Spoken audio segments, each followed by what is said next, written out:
ini beserta aset papamu yang lain sudah disita Ban. Regan bertolak pinggang di tengah kamar Anggun, sambil melihat ke sekeliling dengan perlahan. Kamar dengan nuansa putih dan terlihat sangat bersih, juga luas. Ini kali pertama Regan masuk ke dalam kamar keponakannya, yang saat ini berusia 12 tahun, laporan keuangan perusahaan juga bermasalah, jadi Regan menghampiri gadis kecil yang duduk memeluk kedua kaki yang tertekuk di tempat tidur. Wajah sembab dengan kedua mata yang bengkak itu, sungguh memperlihatkan rasa kehilangan yang luar biasa. Ada kemungkinan perusahaan papamu juga bangkrut. Om cuma punya sedikit tabungan, jadi pergilah dari sini karena banyak penagih utang yang pasti nyariin kamu. Nyariin aku? Anggun bingung, mengapa penagih utang tersebut akan mencari dirinya? Iya. Regan mengangguk meyakinkan. Jadi pergilah, karena Om gak mau kamu kenapa-kenapa, pergilah. Dan biar semua urusan di sini, Om yang selesaikan. Anggun menggeleng. Masih tidak mengerti dengan perkataan adik almarhum sang papa. 10 hari yang lalu, kedua orang tua Anggun mengalami kecelakaan lalu lintas dan mereka meninggal di tempat. Setelah itu, satu-satunya keluarga almarhum sang papa datang dan membantu Anggun mengurus segala sesuatunya. Mereka tinggal di rumah Anggun dan selalu bersikap baik kepadanya. Aku bisa tinggal sama Om, sama Tante. Pandangan Anggun kembali mengabur. Setelah kehilangan kedua orang tuanya, kini Anggun harus pergi meninggalkan semua hal. Entah kemana Anggun harus pergi dan apa yang harus ia lakukan di luar sana. Nggak bisa, ungkap Regan dengan lembut sambil meraih satu tangan Anggun. Om nggak mau kamu dibawa atau diculik penagih utang almarhum papamu. Om nggak mau kamu dijual atau dipaksa kerja kasar untuk melunasi utang. Jadi, lebih baik kamu pergi dan biar Om yang selesaikan semua masalah di sini pelan-pelan. Yang penting buat Om, kamu selamat dulu biar Om gak merasa bersalah sama almarhum papa dan mamamu. Jadi, biarlah Om yang menanggung semuanya. Tangis Anggun pecah karena masih ada orang sebaik Omnya. Regan rela mengorbankan diri, demi melindungi Anggun dari orang-orang jahat yang mungkin saja bisa melukainya. Kamu gak akan pergi sendiri, ucap Regan melepas tangan Anggun, lalu mengusap puncak kepalanya yang masih bergetar karena tangis. Om sudah minta Sita nemani kamu dan mengurus segala sesuatunya. Om jamin, kamu gak akan kekurangan dan aman. Oke? Mendengar nama pengasuhnya disebut, Anggun pun merasa lega. Ia mengangguk lemah dan akan menuruti semua perintah Regan. Oke kalau gitu. Regan tersenyum seraya bangkit dari tempat tidur. Nanti malam kamu dan Sita berangkat ke tempat yang sudah Om atur. Sekarang, tidur dan istirahatlah. Bak kita di mana? Anggun memeluk lengan Sita dengan erat. Menatap takut, pada banyaknya orang yang berlalu lalang di sekitarnya, ini namanya terminal bis.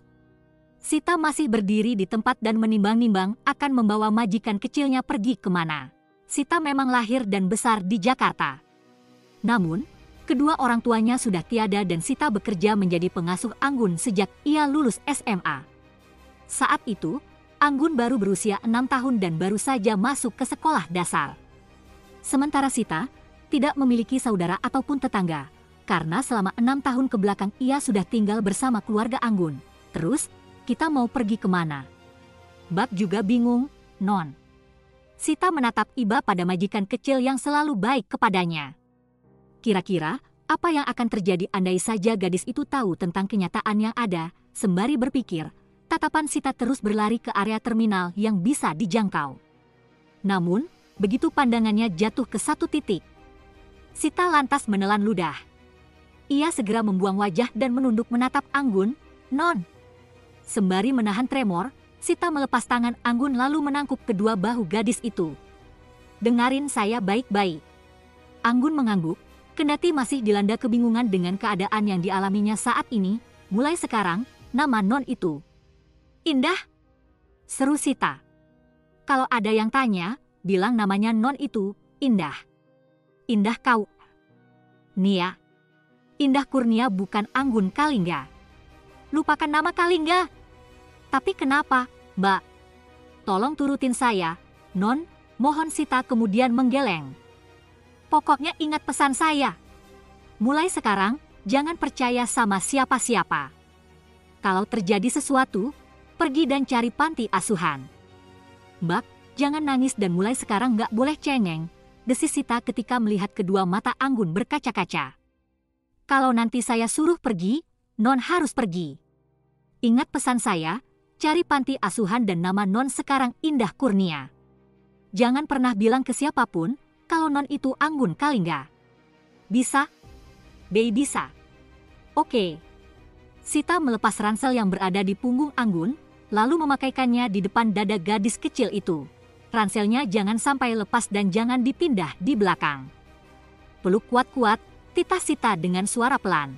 Di tas ada HP Non Indah yang sudah saya matikan dan ada kartu baru juga. Di belakang tas juga ada uang 500.000. ATM saya ada di casingnya, pinnya tanggal lahir saya. Non Indah tahu, kan? Anggun yang tiba-tiba dipanggil Indah oleh Sita, hanya bisa mengangguk dalam kebingungan. Nanti, kalau saya suruh pergi, Non harus pergi, ujar Sita. Ingat, cari panti asuhan dan lupain semua tentang keluarga Kalingga. Jangan pernah cerita apa-apa ke orang. Tapi, ayo kita cari bis. Sita meraih tangan Anggun, lalu membawa gadis tersebut ke tengah-tengah hiruk-pikuk orang-orang yang berlalu lalang sejak tadi. Sembari berjalan, pandangannya tetap awas melihat ke sekeliling guna mencari pria yang mengawasinya. Tapi kita mau kemana, Mbak? Tanya Anggun sembari menaiki bis yang dimasuki Sita. Kita. Sita mendudukkan Anggun pada kursi di samping jendela. Kemudian, ia menyusul di sebelahnya. Entah bis jurusan mana yang ia masuki, tetapi Sita harus duduk tenang dan mengambil napas terlebih dahulu untuk berpikir. Tunggu sebentar. Sita menutup mata dan menarik napas dalam-dalam. Namun, tepukan di bahunya membuat Sita terbelalak dan terkejut hingga hampir berteriak. Jika saja tangan tua itu tidak menutup mulutnya, Sita pasti sudah histeris tidak karuan. Ini aku. Pak Bahar, bisik Sita masih terbelalak ketika melihat pria tersebut melepas sekilas topinya, lalu memakainya lagi. Pergilah ke toilet lewat pintu belakang, titah Bahar dengan suara pelan. Biar aku yang bawa Non Anggun lewat pintu depan. Nanti, kamu balik lagi dan bilang ke orang-orang kalau adekmu hilang.